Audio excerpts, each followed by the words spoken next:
Алексей, может быть, поставить презентацию? Да, конечно. Так.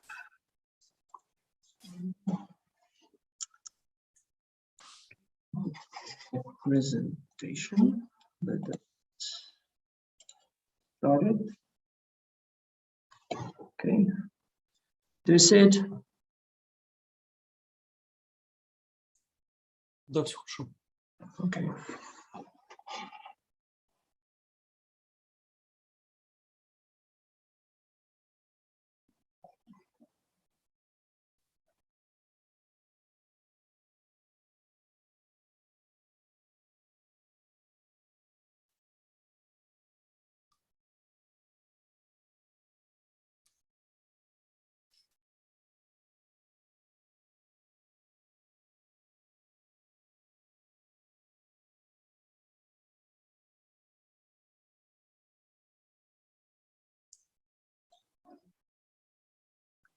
So, dear colleagues, let us start our next speaker.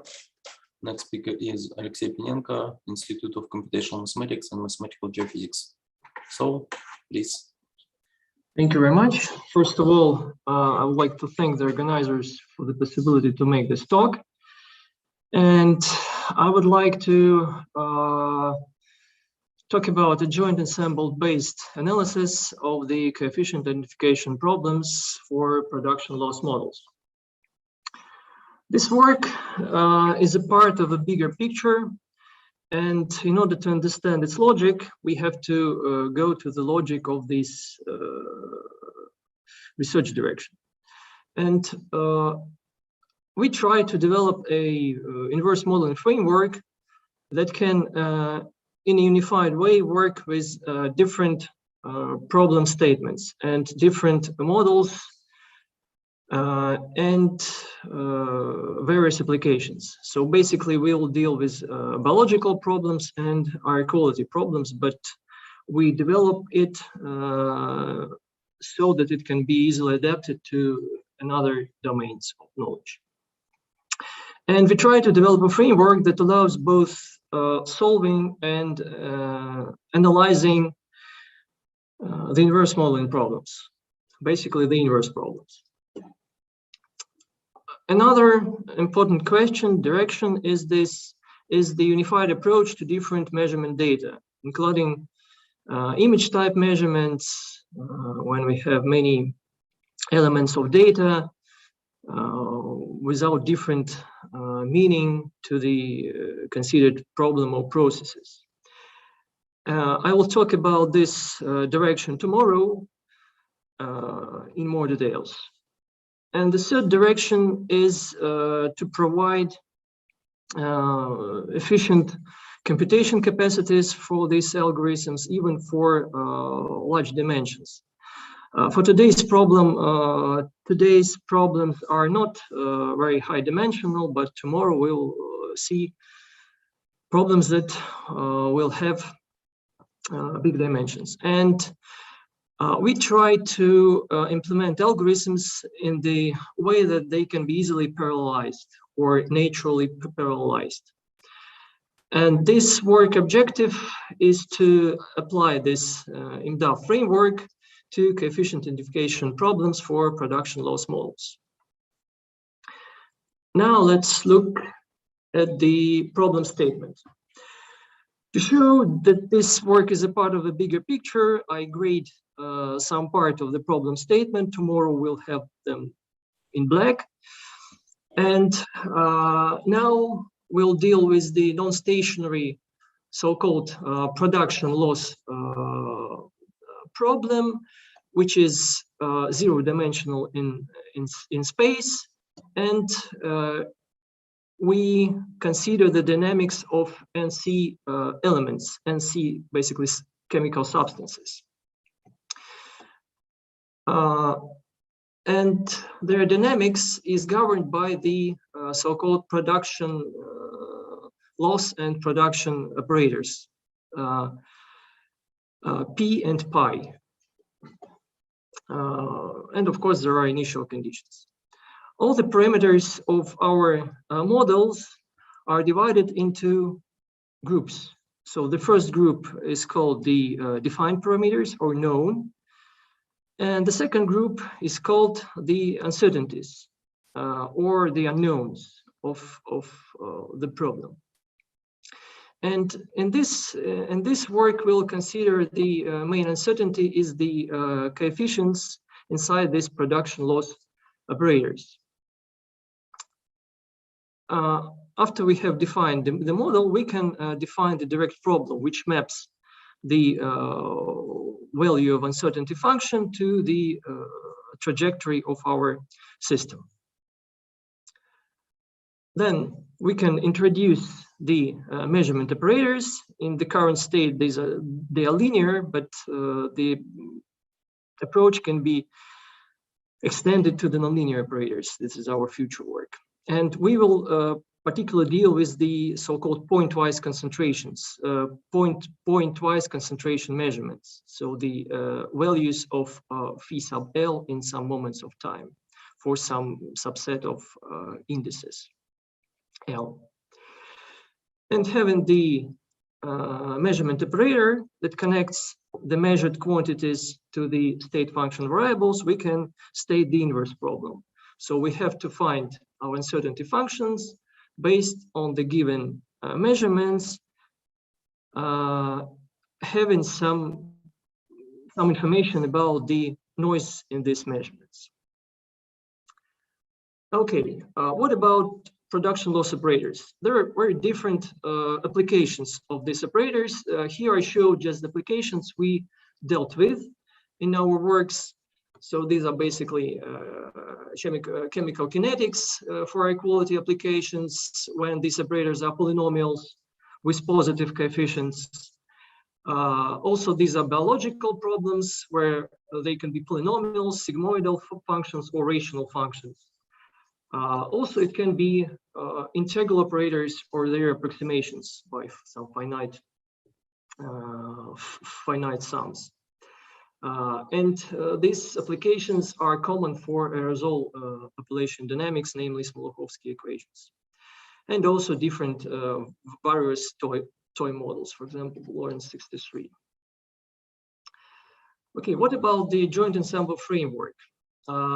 If we have the inverse problem statement, then we can write so-called sensitivity relation, which connects the variation in our uncertainty function to the variation in the state function of our model. And here there are two weights. So first weight, H, is under our control. And the second weight that weights the uncertainty function, the variation of the uncertainty function, is defined by the solution of so-called a joint problem. And basically, the solution of a joint problem is used to evaluate the so-called sensitivity function, which is the needed weight for the variation of the uncertainty. And if we talk about the structure of the joint problem, then we can say that its structure is equivalent to the equation in variation for our model, but it is calculated in the reverse time. And the weights that weights the variation of the state function, they act as the sources of this adjoint problem. And this adjoint problem, it's linear with respect to these sources. It's nonlinear with respect to the two trajectories of our system, which form the variation of the trajectory, but it's linear with respect to this weights H, and we will use it in what follows. Also, we can easily make some parameterizations, aggregates, and so on. And it is conventionally used to evaluate misfit cost function gradients, this sensitivity relation. Indeed, here is example of such cost function gradient for inverse source problem. It's a different problem, not the one we look here today, but it's just a common slide for the whole framework. And we see that in order to evaluate the gradient, we have to solve the direct problem, evaluate the input or the source of the adjoint problem, solve the adjoint problem, and evaluate the sensitivity function, and then this is the gradient, basically. So this scheme is quite parallel, and we can name this number of adjoint problems just an ensemble consisting from only one element. And the question is how to parallelize this scheme, first of all, and in the special case, it was successfully done in the paper by Kaczewski, when he independently parallelized the computation of the cost function gradient, when there is no connection between the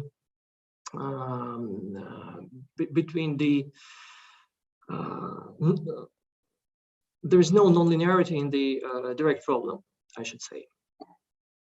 And what about if we look at the ensembles of adjoint problem?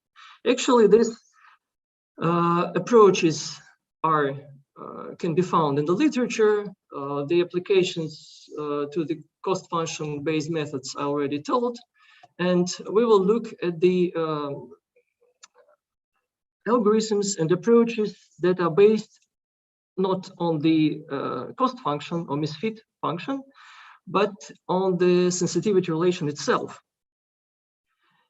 And I should point out the idea by Lorenz back to 1964. And so if we have the Lagrange type identity or sensitivity relation, we can define the sensitivity functions based on the uncertainty function specification, and based on the process model, we can obtain the adjoint problem. And what is the idea here? Where we will go next? We will introduce so-called image to structure operator, or it can be understood as the idea of nullification, when we have a number of functions on which we project our measurement data. And for example, when we have many elements, many measurement elements, we can't directly follow the idea by Marchuk, who proposed to calculate a joint problem for any element of measurement data, then collect this sensitivity relations to a single relation, operator relation, and solve it. And basically here we edit some aggregate and calculate this sensitivity relation for this aggregate. So this is the basic idea here. Then having this sensitivity relations, we make the sensitivity operator, joining them into one entity, which can be evaluated in parallel, because these adjoint problems defined by their sources, they are independent, and hence can be evaluated in parallel. And after this, we have this quasi-linear representation of our inverse problem. So any solution of our inverse problem Q star solves the quasi-linear equation with the sensitivity operator M here. And basically, it's not just a single sensitivity, not a single quasi-linear equation. We basically have a family, a parametric family of quasi-linear equations depending on the projection function set, and we can basically play with this, with the choice of this projection functions actually. And also we can control the dimensionality of the problems of these quasi-linear equations we shall solve and study in what follows. Okay, this form can be found for very different problems. Here I presented some papers where we try this for different statements. So it's coded by spatial dimension, processes under study, uncertainty or unknowns, and measurement types. So they're of different dimensionality, of different processes, of different like sources, coefficients, and other unknowns, and different measurements. Tomorrow I'll talk about this paper. Today I'll talk about, I talk about this too, and maybe some others. Okay, so when we have the family of quasi-linear operator equations, what's next? By the way, I should say that the good question is how to choose this projection function set. So the easiest answer is the bigger the set, the more data we have, the better is the solution. Actually, it's not the case. So it's not that easy. And we somehow first of all, we have the limitation of our computation powers. We still can't calculate for too many adjoint problems. We can do them in parallel, but not very many. So this is the first limitation. Second limitation is connected to the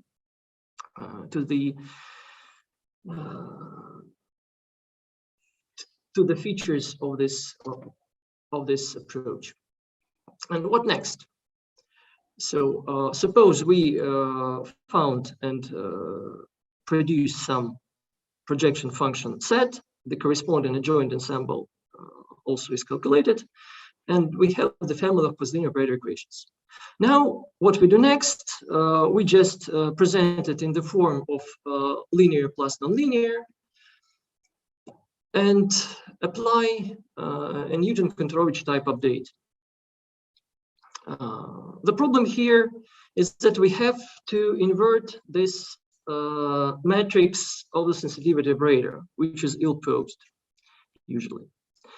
And in order to regularize this inversion, we use the truncated SVD approach.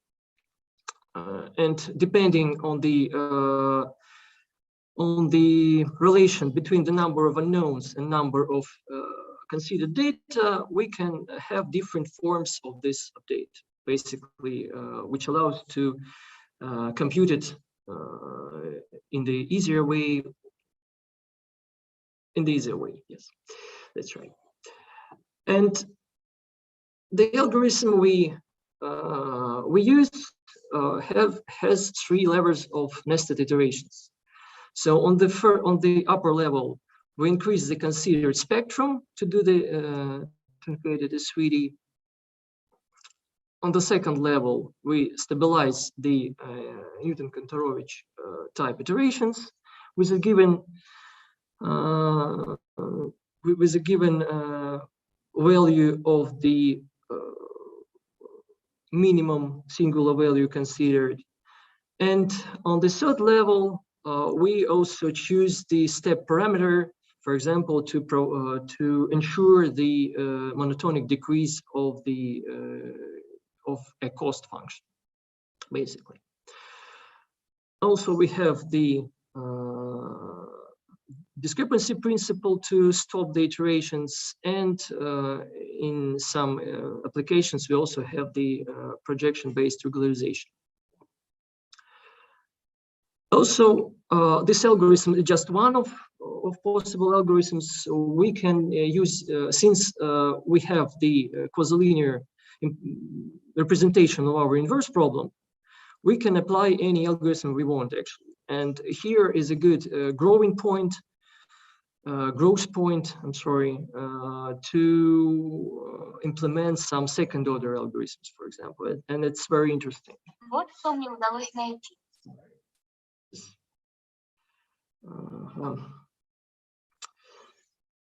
And then we can go to the analysis of our problems. After we know how to solve them, we can deal with the analysis.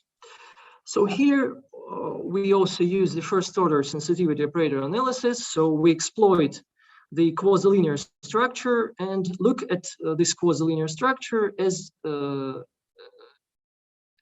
linear ones.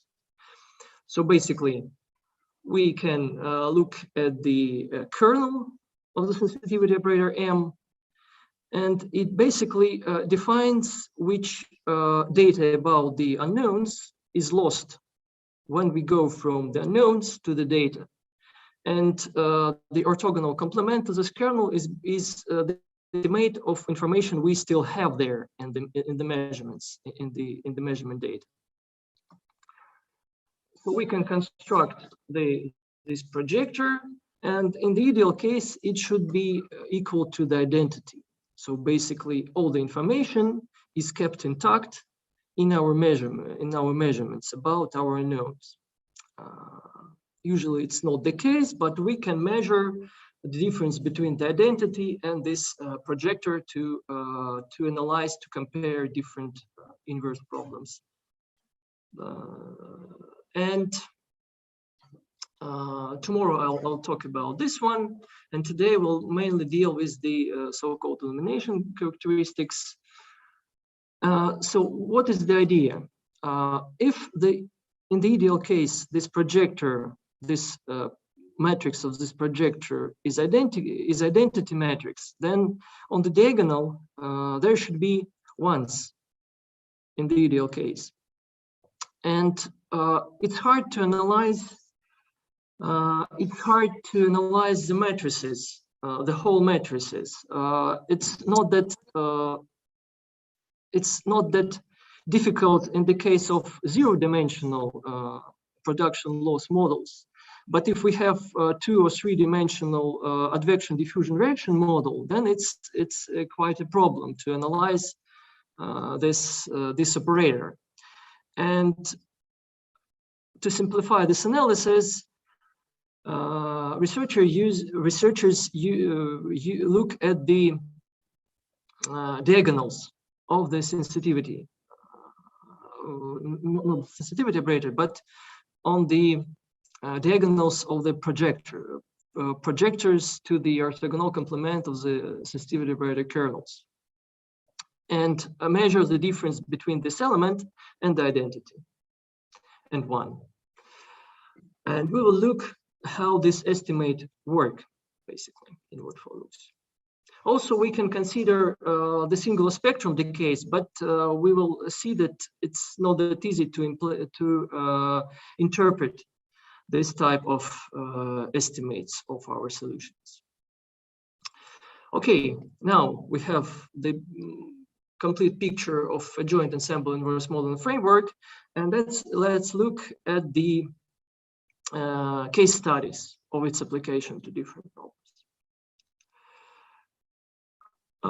The first case study is a simple Lorenz 63 model. It's a well-known model with the strange attractor, and it has 3 equations, 3 parameters, and 3 elements. And we basically try to reconstruct its coefficients based on the measurements of its state function. What we can see here, so using the sensitivity functions, we can easily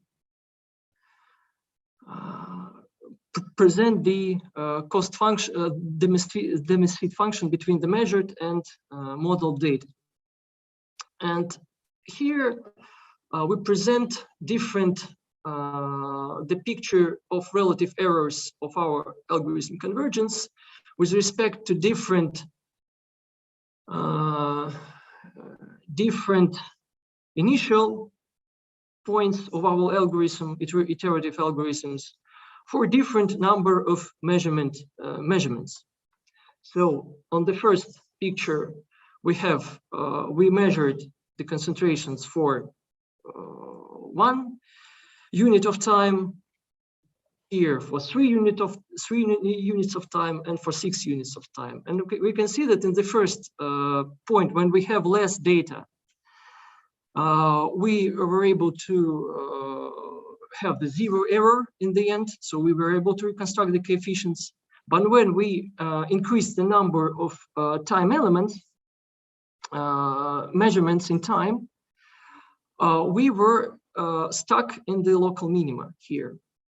And we looked at the cost function, and here how it looks like when we add some new measurements. So when we consequently add measurements to our considerations, we see that we start from small number of measurements. The functional is pretty called flat, and when we go to more measurements, it becomes more steep, but there are more I don't know how to spikes. Let it be this way, called this way, where the algorithm is stuck with this iteration. So it's not always the case to take as many data as possible, or we can or we should choose our projection function set in some sophisticated manner. For example, in this problem, we should first take measurements from the initial interval of time, and then after getting to the minimum, we should increase the number of the considered measurements to get the solution, the better solution. If we make vice versa, then it doesn't work in this case. The second case study is a bigger model inspired by our colleagues from Institute of Pathology and Genetics, and it has 90 substances and 28 reaction rates. Here are loss and production operator. So we should say that it's these are rational functions. Here is the inverse modeling scenario when we have the biologically inspired coefficients and initial state, and we have NP measurements of the substances in the system, so on the regular basis. And what we can have here. So this is the first experiment when we have different initial guesses. So we start from the initial guesses with different initial error, and this is the relative error obtained. So some of the elements are estimated, found. This one, so these are the coefficients, all the coefficients, and some are not. And what we have with the elimination functions, we can see that we have some kind of estimate, but we do not need to solve the inverse problem to evaluate this estimate. So we have some kind of estimate here. For the spectrum, this is not that straightforward. In the next experiment, we measure different number of substances. And with this experiment, we measured all the elements, which is impossible actually. And here we measure substances that can be actually measured in the applications. And we see how this reconstruction deteriorates when we have less measurements, and also the estimates. So we also have the estimate of solution without need to solve the inverse problem and the spectrum. In the next experiment, we deal with the noisy data. So here we have the random noise. We estimate using the probability theory, we estimate the noise value and stop our iterations using this estimate. And here is what we have when we go from the bigger noise, this one, to the case without noise, red one. So we have the improvement in solution when we have less noise. And what we still have to do is to compare this framework to the standard algorithms. So this is our INDA framework. I'll talk about it tomorrow in more details. So it's written in C++ and uses OpenMP for parallelizations. And pre-processing, post-processing is done with Python. And in order to implement the algorithms, we have the following workflow. So these are derivative-free algorithms when we have to implement only cost function. The gradient-based algorithms when we have to implement gradient, solve one adjoint problem, and the algorithm based on the sensitivity operator. And the joint ensemble, we have to implement the adjoint ensemble, actually. So this is quite a difficult task. Here are different standard algorithms from the NLOpt library, and I'll go directly to the result of comparison. So this is how this algorithm compare with the considering the reconstructed coefficients. So this red is our algorithm, and these are various gradient-based algorithms from the NLOpt library. We see that the reconstruction is pretty good, except for the elements that are invisible. We shall call them this way. And the derivative-free algorithms, so-called derivative-free local, here in the NLOpt, they produce better results, and so-called derivative-free global. So that this solution was not very good. But this is a problem when we have many invisible coefficients, and we applied the algorithms as is without any preliminary analysis. And here is the resulting table. So this is the error of the algorithm with respect to computation time. So this is our algorithm. These are gradient-based algorithms, and there are the derivative-free local and global algorithms. These are the references.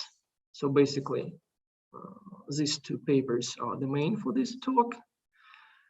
A short summary that we can apply a joint problem-based ensemble approach to various kind of problems. And in this work, we applied this analysis to coefficient identification problems for production loss models, and it allowed both to solve these problems and to analyze them before the solution. So that's all. Thank you for your attention. Okay, thank you very much. Colleagues, any questions?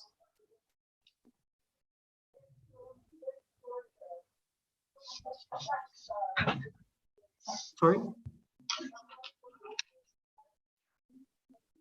I can't hear.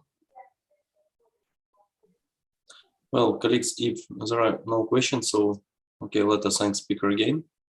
Thank you. Well, thank you very much. And the next speaker is Professor Yamamoto, Tokyo University. Hello. Hello, hello. Hello. Okay, I will change. Now I can share the screen. Yes, please. Okay. 1 minute, please.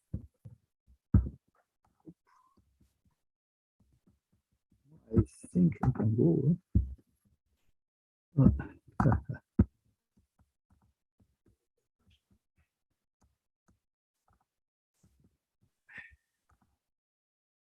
Okay, this one.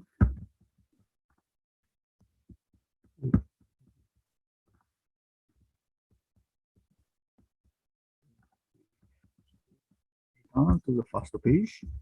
Okay. Now I'm ready. But still, we have time for 2 minutes. Yes, we can wait for 2 minutes. Okay, okay. Thank you very much. I can finish a cup of coffee. Okay. Good.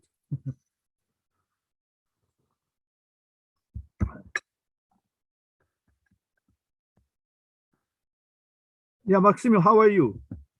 Fine. Fine. Now in Novosibirsk, Yeah, how cold? Yeah, quite cold, I think. Well, Minus? I think -10. -10. Very imaginable. It's normal.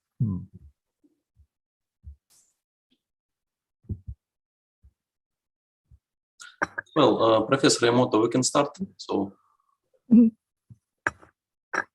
Then can I start? Yeah. Okay. Good afternoon, ladies and gentlemen. I am Yamamoto from the University of Tokyo, and it's my great pleasure to deliver a talk at this conference, especially even online, but in Novosibirsk. Then it's my great pleasure. And the next, of course, not next, but at least, and I would like to thank all the organizers for inviting me. Okay, today I will talk about very simple transport equation, first order transport equation. And mostly this is based on the joint work with my Italian colleagues, Canarsa and Floridia, and some part for system plus with my doctoral student. Okay, then the introduction. Mostly we will consider a transport equation. Yeah. Then transport equation is very simple. U is a real valued function. Then H is a vector valued function. Say H has D components. Namely, we consider special dimension is D. Then Nu is outward unit normal vector to the bounded domain. Then some smoothness, and the gamma is a sub-boundary, suitably fixed. Then mainly we would like to consider inverse coefficient problem. Namely, we know some extra boundary data plus initial value. Then we want to determine P of X here. Here T, but here T independent case like that. Or other situation that the energy estimate, namely the estimation of the initial value by means of extra data. Please understand that only here equation only itself, then plus some data. Then in this case, we want to determine initial value. This case with extra data plus initial value, we want to determine coefficient. This is more or less the standard formulation as the inverse problem or energy estimate of the initial value. Okay, then this is a transport equation, the first order, very simple. Then, but quite frequently appearing in mathematical physics. For example, related to conservation law, or one component of compressible viscous fluid.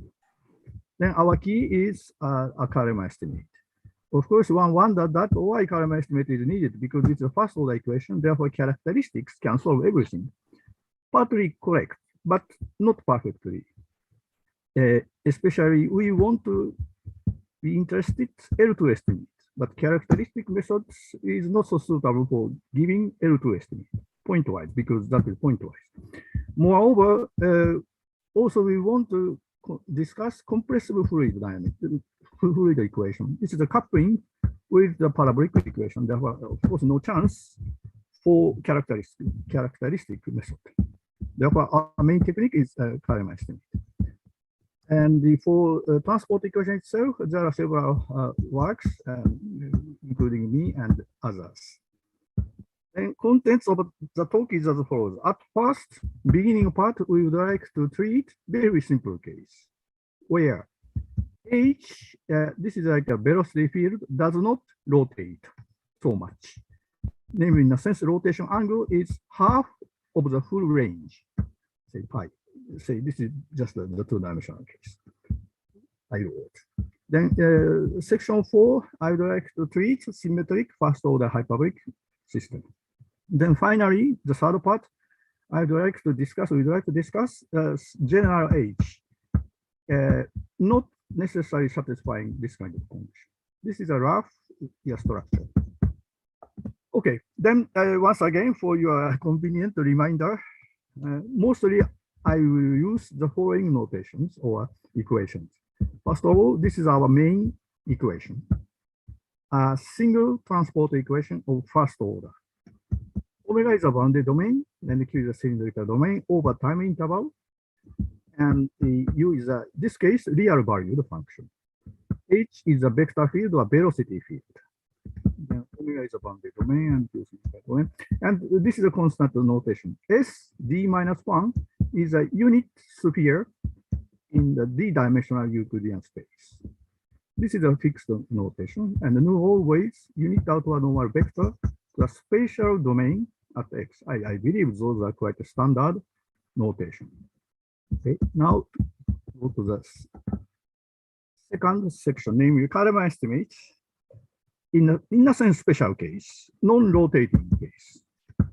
Then this is here in the section 2, this is a principal assumption. Principal assumption says that we can find unit vector in the unit sphere such that this is a scalar product always positive. Without loss of generality, we assume always positive. Of course, we can change always negative, but here, just fixing, we assume that we can find V and such that scalar product with H is always positive for all Q, X and T. Then under this assumption, this is our Kalman weight function. It's rather simple weight, namely squared. This V, of course, is this V. R is a large positive real number, positive number, minus beta T. In general, beta is sufficiently small. And I think for the moment, this is not so important, but as a Kalman estimate, we need a sub-boundary. And this is a so-called outgoing sub-boundary. Is like unit outward normal vector. Then first Kalman estimate is written like that. Okay, this is the right-hand side of the transport equation with the weight. Weight is important, is always we take this form of the weight function. And that is estimated roughly by the right-hand side of the equation with the weight. But this case, also we can estimate initial value with suitable corresponding weight. This term is very important for inverse problems. But here we don't assume compact support for U. Therefore, we must take care of boundary data on the right-hand side of the Kalman estimate. This is the extra boundary data must be needed, namely at capital T. Also, outgoing sub-boundary, we need the data. This is a principal Kalman estimate under the assumption. Then it is a bit shameful for me to give even the sketch of the proof, because the proof is just one page, very, very simple under this assumption. But just for, then our assumption geometrically understood as follows. Namely, we will consider solid angles. This is a unit sphere. Then this is equivalent that range of this normalized vector of velocity field can cover only smaller part of the whole measure of the unit sphere, like that. This is a measure of the unit sphere. The measure must be smaller than half. This is a geometric interpretation. Okay. Then assumption, the proof of the Kalman estimate is very simple. Okay, phi is already we have chosen. Then, as usual, for the proof of the Kalman estimate, we will introduce a new function. U is the original function, phi is the weight function. Then, we should prove everything in terms of W. Then a corresponding associated transport operator is easily calculated, like that. Then blah, blah, blah. Then without S, with S. B is defined like that. This is very simple calculation. Then the point is that thanks to this replacement, main right-hand side of the Kalman estimate is just the same PW squared. Apparently, weight disappears. The weight itself already is installed to W. Then PW, just direct calculation like that. Then expansion of this. This minus this expansion. Then one term is throw away. Then S squared, B squared, W squared minus linear term. Then if B is defined this, if B is always positive, this is a principal term, S squared. But here, only linear term, S. And here the cross term, but thanks to the integration by parts, this volume integration can be changed to the boundary integral of W squared. Therefore, if S is okay, volume and surface integral can replace of this term by integration by parts. Therefore, if S is sufficiently large, if we assume B is strictly positive, we can reach the conclusion. And anyway, only integration by parts, and we must make some treatments of boundary integral. That's why we need to put boundary terms into the Kalema estimate. A little bit later, I will return small, but this essential point. That's the proof. Then after getting the Kalema estimate, now the next stage is, needless to say, application to the inverse problem. The inverse problem, needless to say, very traditional methodology by Bufgem-Krivanov, 1981. And including this, so far, almost 100% of the papers applying the Kalema estimate with cutoff procedure. Maybe there exists application of the Kalema estimate without cutoff function, but I don't know. Then anyway, especially for the Kalema estimate, we established last year some simplified method by Bufgem-Krivanov. Simply speaking, we need not cutoff function. Because cutoff is unnecessary. That's why we don't use the cutoff. The reason is that already values of the weight function can kill unfavorable or unobserved data by the level set. That's why we need not furthermore any cutoff function. Moreover, next reason is very essential, namely cutoff unnecessarily makes total arguments complicated. Because cutoff is independent of the physical structure of the equation. For example, please imagine Navier-Stokes equations. After cutoff, divergence-free condition is broken. Then extra complexity happens. Okay, then or maybe I will skip. But anyway, this is our fundamental assumption. Not so much rotate. Then just application to inverse coefficient problem. UP is some regularity satisfied, then some a priori boundariness. Then we would like to determine the zeroth order coefficient. Of course, other types of the inverse problems, but just as example of the application, I would like to show the result. Then this is capital T is observation time. Observation time is sufficiently large compared with this. This is necessary. This is quite physically understandable, namely, transport equation has a propagation speed, not infinite. That's why we need to continue to watch the observation data for some long time interval. This is one possible critical value. Of course, I don't say that this is the best possible critical value. I don't say. But by this approach, this is a sufficient condition for getting together all the information for the inverse problems. So for the inverse problem. And also we must assume, this is of course, the specialists know that the weak point by the approach Kalema estimate, but anyway, we must assume initial value must be positive everywhere up to the boundary. This is assumption. Then this assumption is very physical. This assumption, unfortunately, is quite artificial. We must satisfy by some extra efforts. Then we can get this implicit stability. And for the data set itself on the whole boundary, then we must take time derivative. This is one version. And this is so-called global estimate. That's why we need observation data on the whole boundary.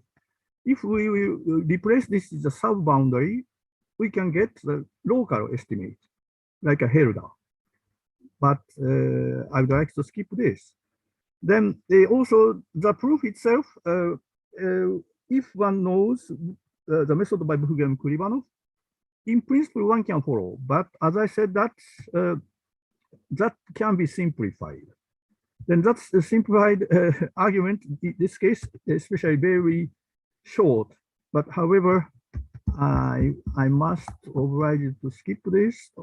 Then just if the time permits, maybe improbable, I will return to the sketch of the proof. But anyway, this is just for a single transport equation where the velocity field does not rotate. Then let me go to the second part, symmetric system, symmetric first order hyperbolic system. Just the same notation, and that HK denotes symmetric n small n times n matrices. And n is the number of components of the function, unknown function u, like that. T denotes a transpose of vector. And P is matrix valued function. Then this is our symmetric first order hyperbolic system. Like that. T is a time and X is, but U has n component. Then here is matrix, but symmetric. E needs not be to be symmetric. Then motivation is that compressible perfect fluid. Of course, one can relate this system to the Maxwell's equation, but as I tell later, the condition does not match with the Maxwell's equation, but the one motivation is that compressible gas dynamics. Then since application of the application argument of the Karam estimate to inverse problems is same in principle for all the equations, provided that we have relevant Karam estimate. Therefore, here main topic is that how to prove the Karam estimate for that. Then, okay, this notation is not so important, but maybe we can skip the definitions. But please remember that here is outgoing subboundary. That is incoming subboundary of Q. This is not necessarily cylindrical domain. Depends on T. But anyway, this is subboundary outgoing. This is subboundary, say incoming subboundary. Then main Karam estimate is as follows. Anyway, we must assume something for principal part. Okay, phi is a weight function. Weight function is a real value. Therefore, this is a scalar valued function times hk. This is a symmetric matrix. Then taking summation 0 to d. Requirement is that this matrix must be positive symmetric matrix. This is our essential assumption. Then by this assumption, we have the Karam estimate. Okay, I will not touch the details, but anyway, if this symmetric matrix composed by weight function is positive, then we can have Karam estimate. Then under this assumption, since we have the Karam estimate, we can apply that Karam estimate to inverse problems or energy estimate and so on. But please, this is quite technical, and without this, we cannot expect the Karam estimate. Maybe we can construct a counterexample, but it is very reasonable that we must assume something like that. Then within this framework, we must assume positivity. Then the next, please let me test two sufficient conditions of this, like a corollary. One corollary is that if we can find the real numbers, this linear combination is positive. Then previous sufficient condition is satisfied. This is very simply verified. Other sufficient condition is that there is a one number among 1 to d, and eigenvalue does not cross over 0 or in other words, eigenvalue, the set of eigenvalues always negative, always positive. Such numbering L somewhere exists, then we can have the Kalman estimate. This is a corollary. And I will skip the proof, but still the proof is rather simple, almost same as the proof for the single transport equation. That's why I will skip. Then please let me go to the final part. Okay, maybe I'll skip that. Then final part is more interesting, I hope. More interesting to you, I hope. Namely, we will consider general HX. Once again, we will return to the single equation, single transport equation. Then we don't assume this. Then definitely we have counterexample. This is a very simple counterexample. Even stationary case, U is just x1 and x2 two-dimensional case. Then HX is like that. Then you will take 1 minus x squared. Then immediately we can verify that this U satisfied this. Also, boundary data everywhere is 0. Therefore, no uniqueness by boundary value problem. Then if the Kalman estimate exists, one can prove some uniqueness from the boundary data. But here, no such, this case rejects any uniqueness for boundary value problem. Therefore, we cannot expect the Kalman estimate. Therefore, this is a counterexample for non-existence of the Kalman estimate. Therefore, at least we are suggested that some condition is necessary. Okay, what is a condition? Maybe what is a nice sufficient condition. Then the idea itself is as follows. We will construct a piecewise Kalman estimate. This means that this is a simple case. This is a whole omega. Then we will divide into 3 parts. Then respective subdomains, H does not rotate this and this. But we must take care something for on the interface. Therefore, some more conditions is necessary. But anyway, we will consider the partition of omega. Then gamma ij is the interface between omega I and omega j. This is a notational convenience. This is the outward unit normal vector. Sorry, not outward. Unit normal vector from omega I to omega j. Okay. Okay, but here. Okay, then we must pose assumption. Namely, it's a scalar product. On each interface, this scalar product does not change signs. Okay, for example, here, H, this is like a HX, that is normal vector, say, nu omega 2 to omega 1. Then here is always positive. Also here is always positive. Therefore, this is assumption. This is our assumption.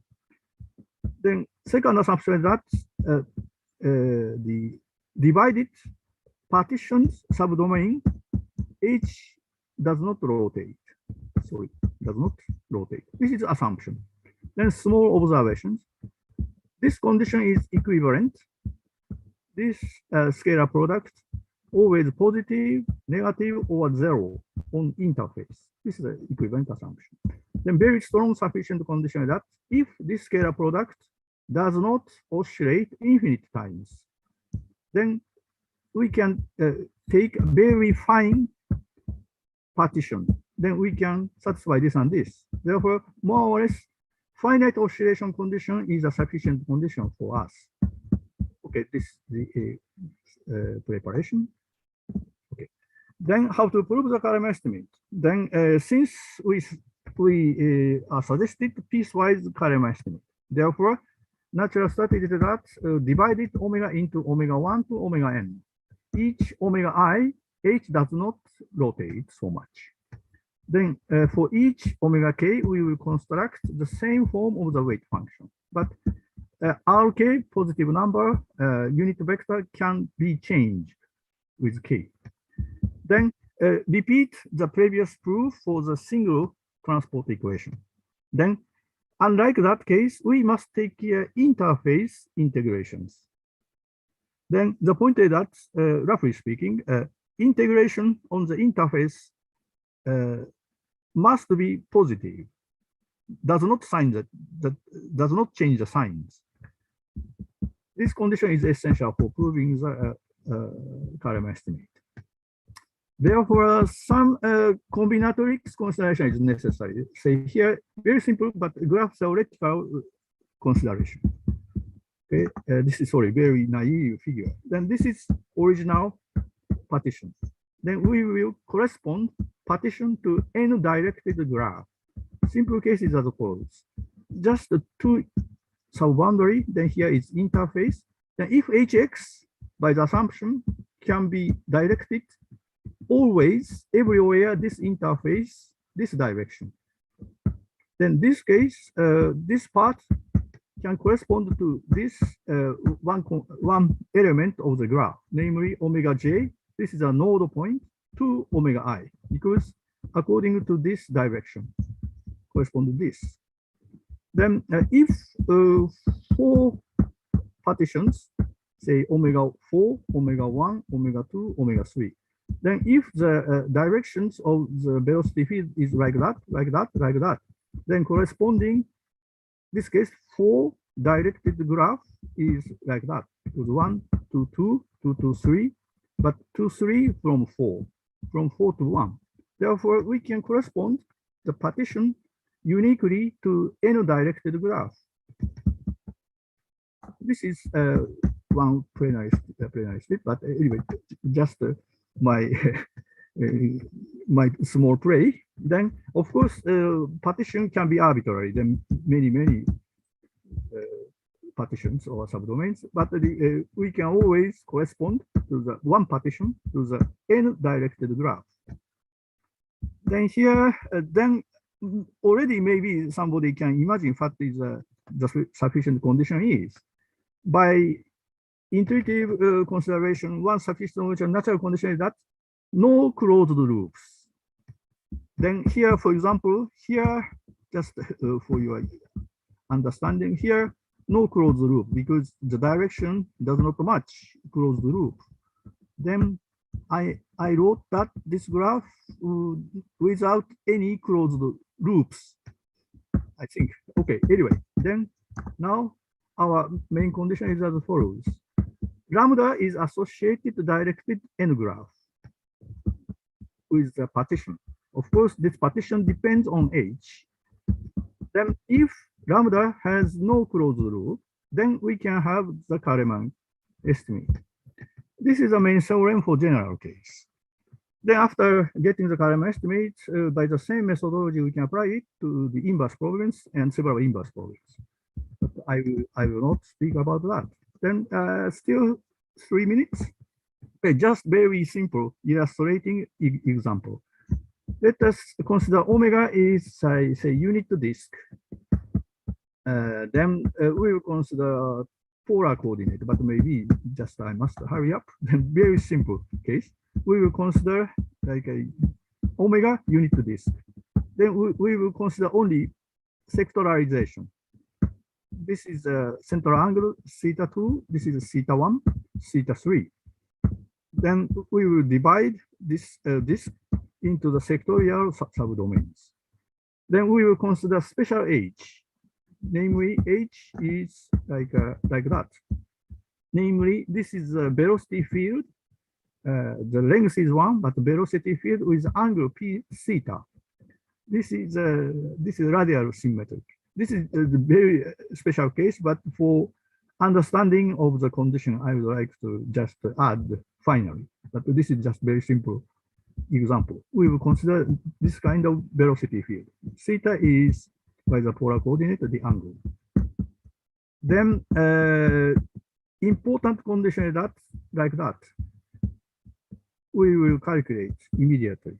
Then if this does not change the sign for all theta I divided angles, if this sign is the same, then h geometrically it's understandable that if this does not change the sign, always positive or negative,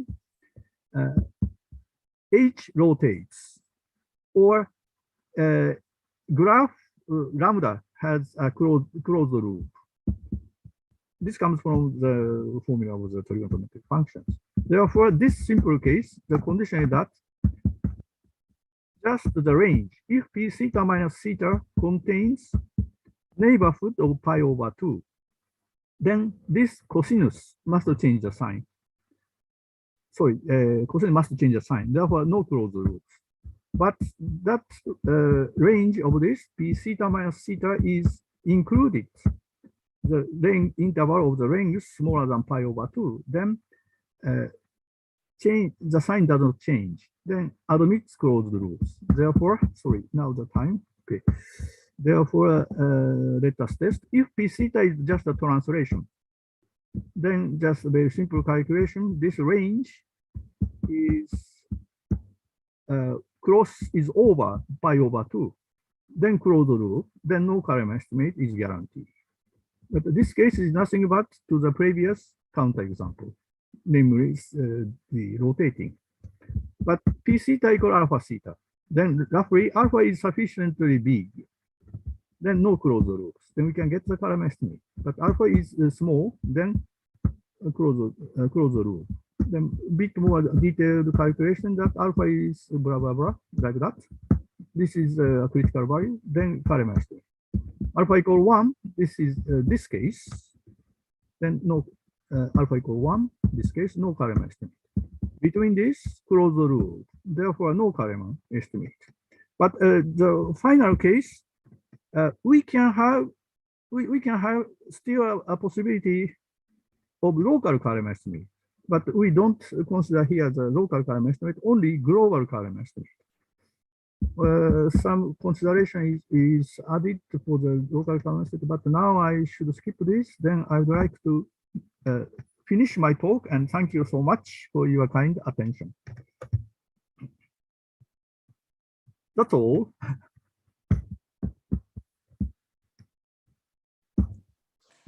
Okay, thank you very much. Well, any questions?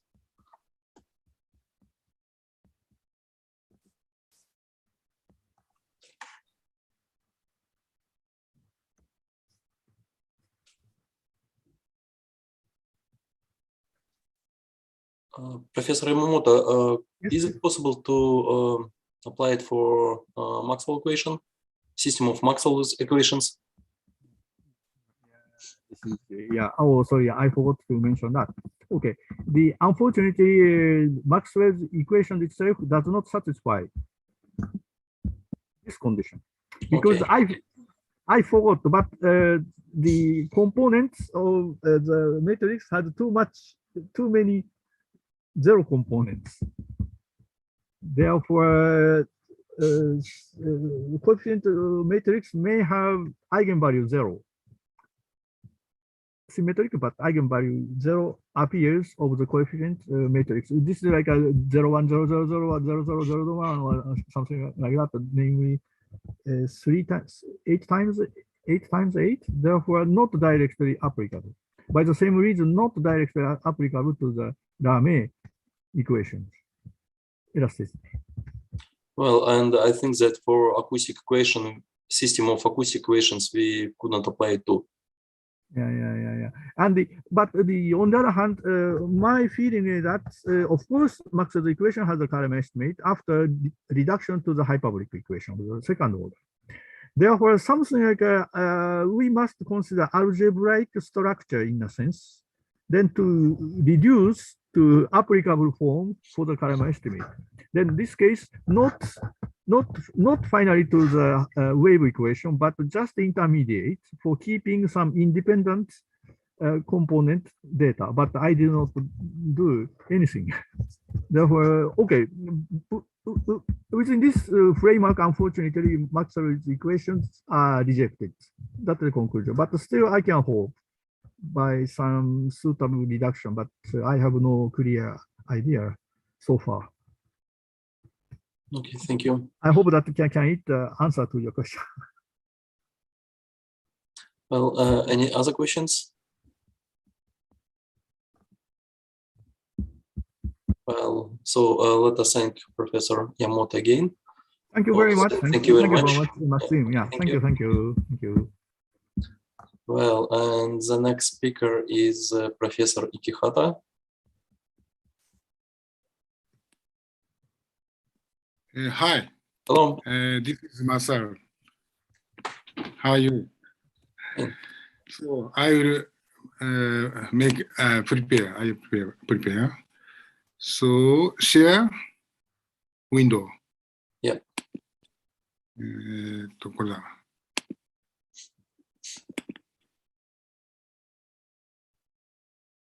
Can you see? Yes, could you please enlarge it? Yeah. Can you see? Yeah, that's 宮田 okay. さんどうもありがとうございました。はい、どうも。今終わったところです。 So, please start. Okay, thank you. Thank you for invitation. The title is on finding a penetrable obstacle via the time domain enclosure method for the Maxwell system.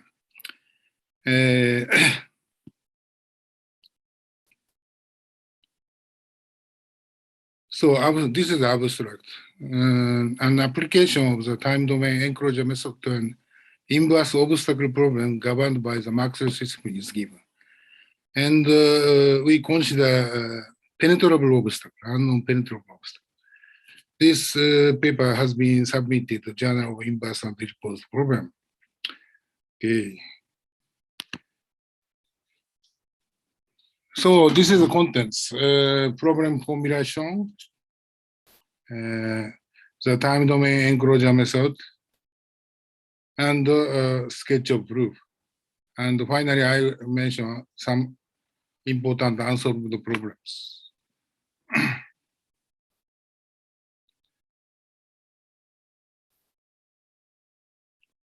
So this is a starting setting. So this is so large T denotes a time interval, upper bound of the time interval. Large T fixed, and E H denotes the electric field and the magnetic field, respectively. And we always consider in the whole space R3 and over finite time interval. And some physical quantity, the real valued functions, epsilon x, mu x, and sigma x denotes the electric permittivity, the magnetic permeability, and the electrical conductivity of an isotropic medium occupying the whole space R3. Okay. And first we assume that epsilon mu sigma belongs to L-infinity function and satisfies positivity. Epsilon and mu, and sigma is non-negative. So there is a possibility of sigma is equal to 0 somewhere. And D is a mathematical model of unknown penetrable obstacle. D is a non-empty bounded open subset of R3, and such that outside of D is connected. Okay.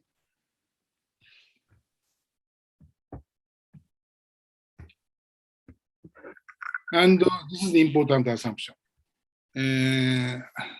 Assume that epsilon, mu, and sigma takes the form epsilon r, relative quantities, epsilon r and mu r. Outside of D, epsilon equal epsilon 0. And on the D, there is some perturbation. Mu also. Okay. And sigma also. Outside of the sigma equals sigma 0x. And on the plus alpha, some perturbation term. And here, EMH belongs to L-infinity D. we never assume more regularity, and these are unknown. And epsilon 0, mu 0, sigma 0, the electric permittivity, magnetic permeability, and electric conductivity of the known background medium occupying R3, three-dimensional Euclidean space. So we also, we again assume epsilon 0 positive, mu positive, and sigma non-negative. Okay. This is assumption on D and the questions on D. So the governing equations of field E and H takes the form, the Maxwell system, depending on time. Epsilon, this one, mu. We rise the wave by J, where J denotes a given current density,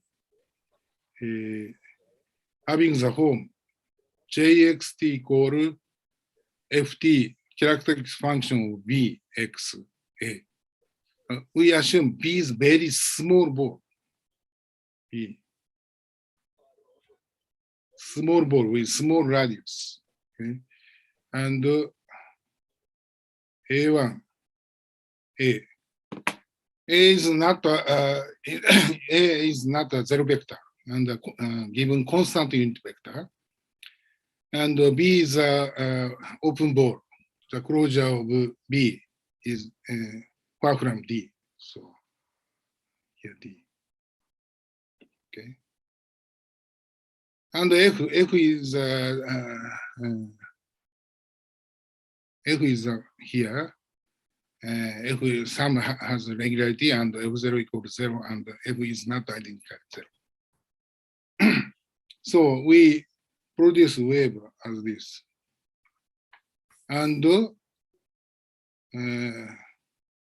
reflected wave occurs at the interface and we catch again on the same place B. So this is a back scattering problem.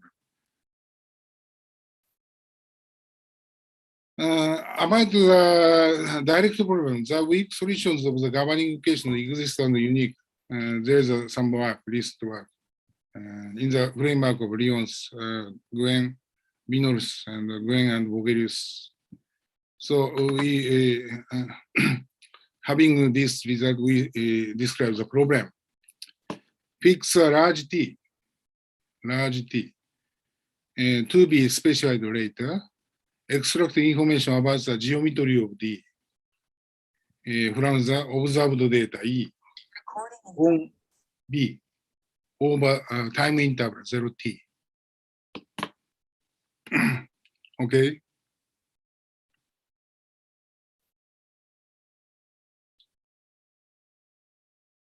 So we give an application of the time domain enclosure. So what is the enclosure method? Enclosure method employs the data independent of time variables originally. Those applications are given in, for example, these three papers. First one is the inverse source problems for the Helmholtz equation and the inverse boundary value problems for the Laplace equation and application to the electrical impedance tomography. These employs special solution, complex geometric solution, and some technical argument.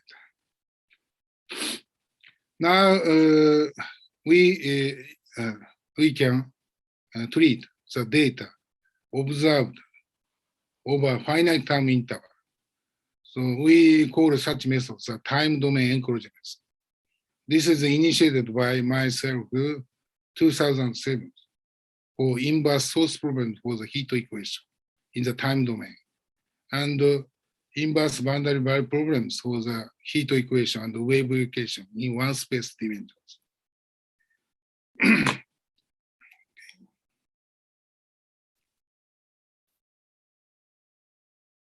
So the enclosure method to start with introducing some indicator function.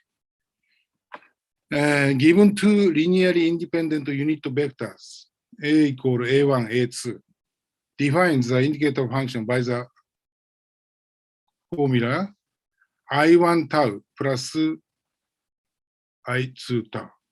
This is a sum of two indicator functions, where ij tau is equal to this function, f dot w minus v ds.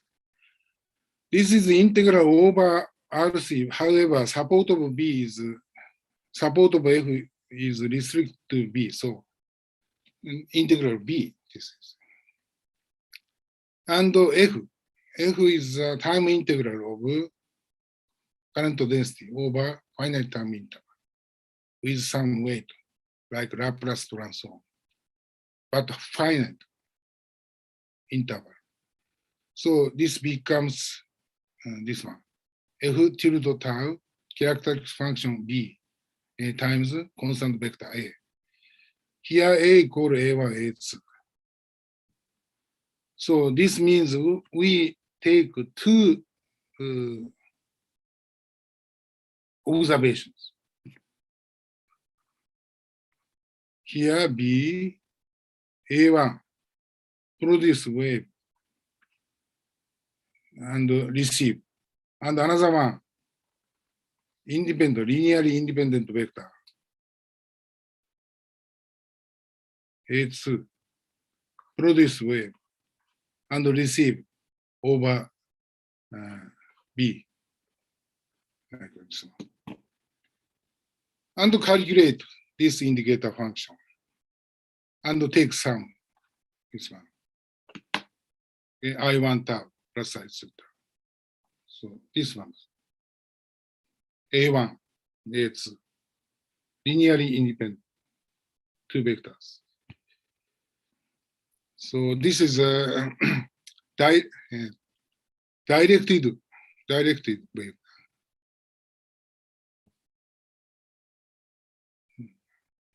So where W, what is W and V?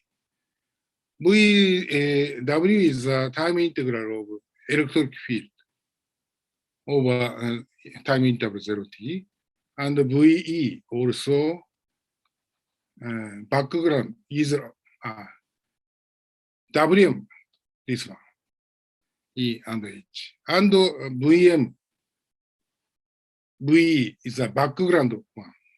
That is E0 and H0 solves the system.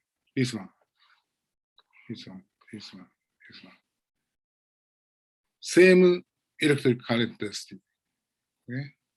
In the whole domain. This is a background. So we take subtraction.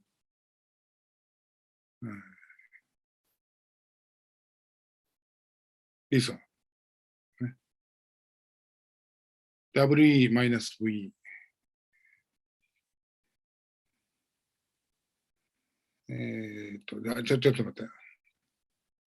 W minus V. W minus W not background. W. So W V.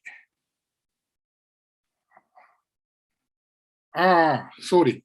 This is a mistake. W0. WE minus W. Okay. This is a mistake. WE minus W. Okay. So this one. So our theorem is following. Assume that epsilon mu 0, epsilon 0, and sigma 0 are constant. Okay. And some regularity. Let ft satisfies for some gamma. This inequality holds. This is a lower bound of ft. This is a t equals a rising condition, like ft algebraically t some number T0, T1, T2, T square, or some fractional, okay, as T0. This condition, more general conditions. And then we have zero infinity criterion and the target distinction. It means this function, asymptotic behavior of this function, divided into three parts. If t is less than this quantity, here distance dB denotes the minimum distance between D and P. Becomes 0. And if t is greater than this quantity, and A1, I will describe later, satisfied, this quantity minus infinity. Okay, and opposite case, plus infinity. And besides, if one of A1 or A2 is satisfied, then we have one line formula for range estimations. For all t greater than sufficiently large t, we have this asymptotic formula. So, in particular, since B is ball, we have distance dB equal distance point P and the boundary of D minus radius eta. Where eta is the radius of B and P denotes the center of P. Okay. So we can determine distance, minimum distance.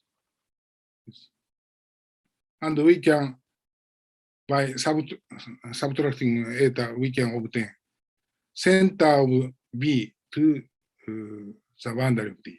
Okay, shortest distance.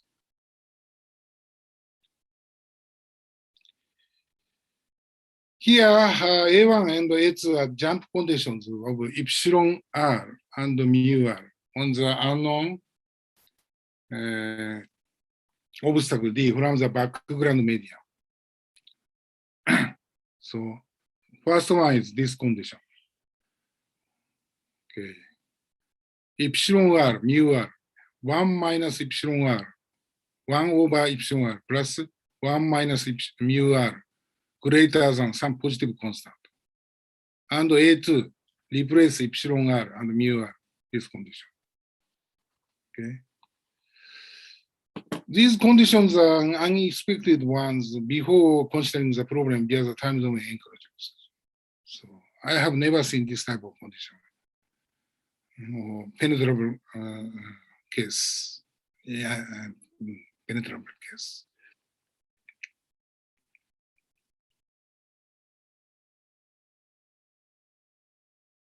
And how to use theorem? Assume that at the point P outside D, we know distance between P and DD. This is possible by theorem. Let S be a sphere centered at P with very small radius compared with distance PD. So here P, D. We construct some dome S. 300-degree dome. Okay. It holds that distance P dash to D plus P dash minus P, this length. Minimization, take minimization P dash ranging through S. This is equal to distance P center P to DD. Okay. And if distance P dash DD plus P dash minus P attains minimum, if and only if this point belongs to the boundary of DD. It means this point. We can detect all the point of boundary of DD by measuring reflected wave over the dome centered at P, 300 degrees all around. And the quantity distance P-DD itself can be detected by applying theorem for P- and some small P B dash AJ J equal 1, 2. So this is in 2 plus infinity measurement enables us to know all the point of DD nearest to Q and nearest to P. For example,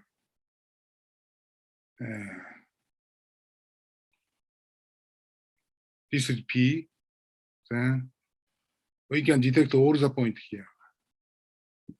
If there are many points, in principle, by constructing a dome 300 degrees and send the wave here and apply our cell, then we can nearest point to P of the bundle of D can be detected. This is application. So sketch of proof. Our character of proof never make use of time domain analysis. Only frequency tau domain analysis. Fix an orbital T and A equal AJ. We have this lower and upper estimate of indicator functions as modulo this quantity, where epsilon tilde is a modification of this one. Fourier transform, like Fourier transform, but this is not Fourier transform, Laplace transform, tau. Okay, and we have this estimate. This is reasonable because this quantity here plus alpha becomes this one. This one means this one. Okay. And this quantity here plus alpha positive becomes mu minus mu 0. So this is a reasonable lower and upper estimate. Okay.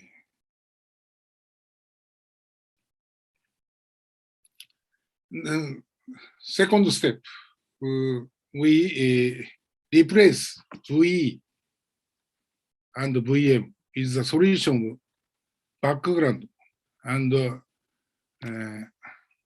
completely Laplace transformed solution. This one system.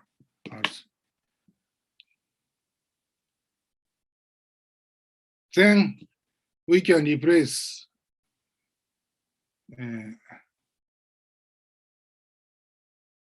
this VE, VM with this one, VE0, V0M. So everything reduced to estimate this one, V0EM and V0EM. Here, V0E, V0M is a system solution of the system of star. We can solve this one almost explicitly.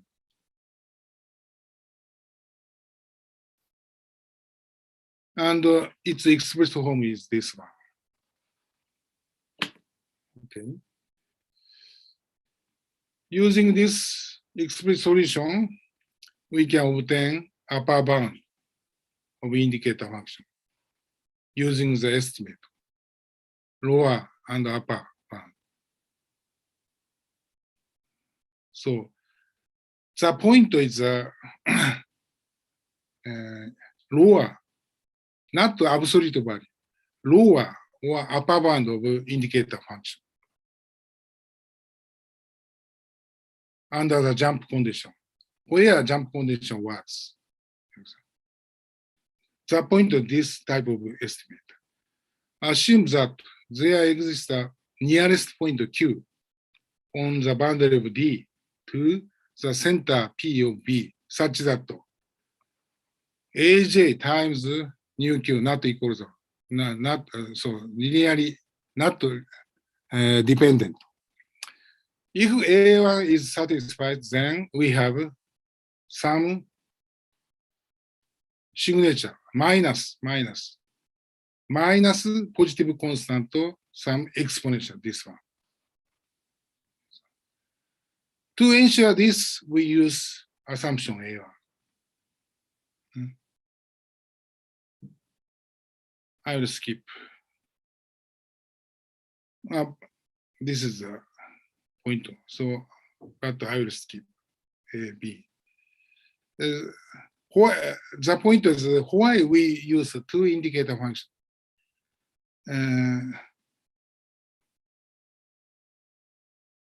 Because incident wave has some polarization, you know.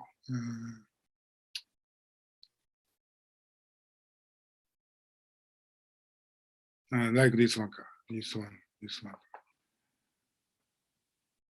So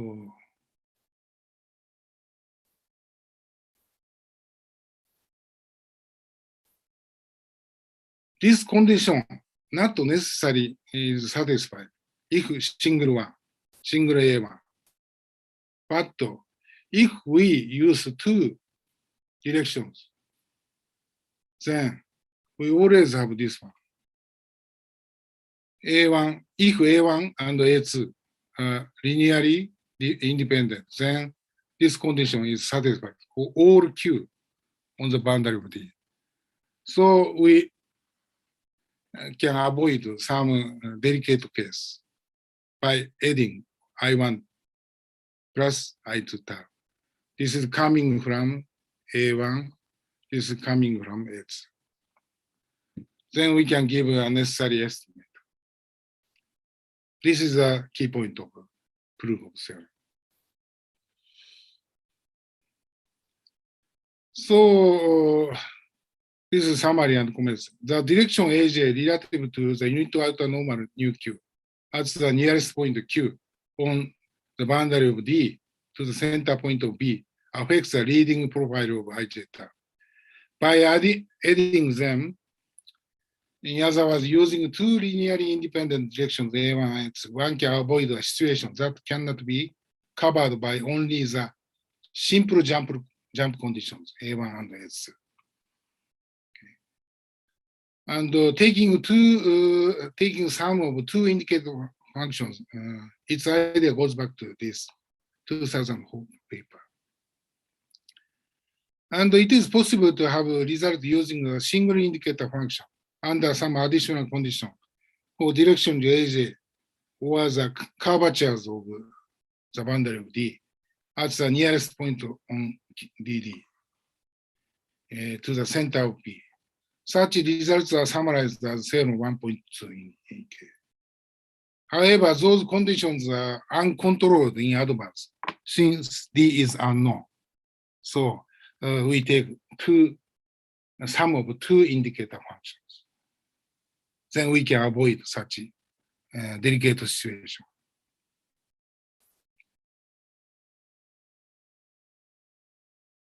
Other applications to inverse obstacle problem governed by the Maxwell system in the time domain has been published already. And this is perfect conductive obstacle case. So boundary condition equals 0. And this is a Leontovich boundary condition. This is also some dissipative boundary condition on the boundary of B. Okay. And here we gave a reconstruction formula of some coefficient of appearing in the boundary by using the reflected wave on B.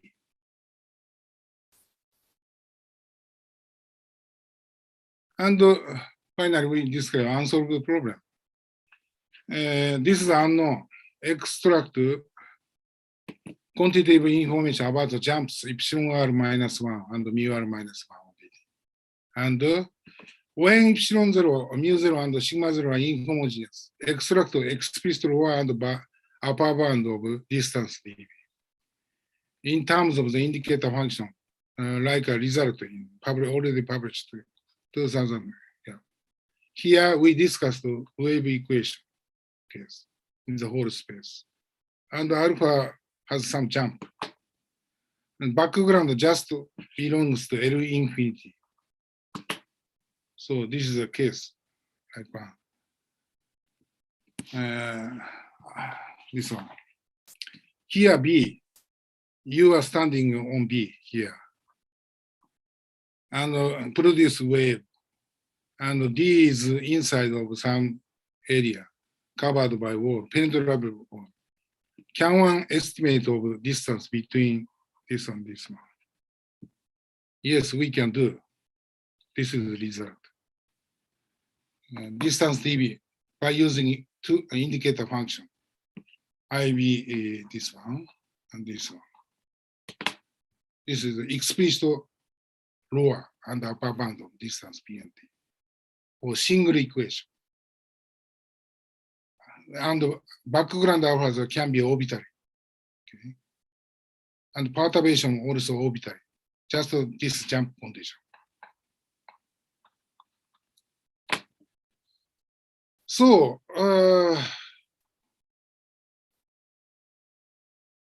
this is a conjecture. Let M0, large M0 and epsilon 0 are positive, constant, and satisfied. No regularity on epsilon 0 and mu 0 except for the starting assumption, epsilon 0, mu 0, L. Assume that one of A1 or A2 or some alternative one satisfied. Then it will hold that distance dB can be estimated by L from below and U from above by using indicator function computed from the observation data. We think if this is possible, we can apply the through wall imaging technique. Okay. This is unsolved yet.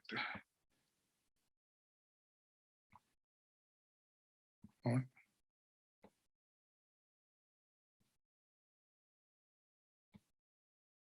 And review on the probe and the enclosure method to focus on their central idea together with various applications. You can see this one in archive. Extracting discontinuity using the probe and enclosure method. So thank you. Well, thank you very much for your talk. Dear colleagues, any questions?